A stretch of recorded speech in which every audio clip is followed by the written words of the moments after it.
Something absolutely stunning about fruit and fresh black pepper. Now listen, if you don't have fresh black pepper, I'm not gonna be like sticking my nose in the air and telling you you can't, you know, whatever.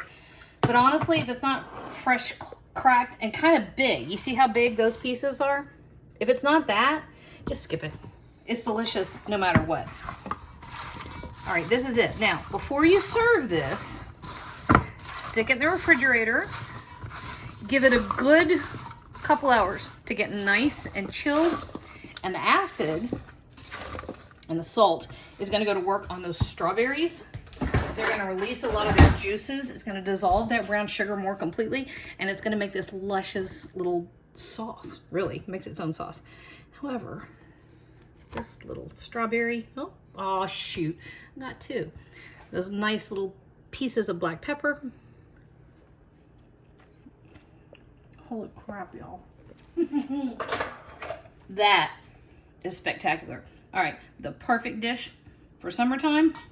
You're gonna look like you are a rock star.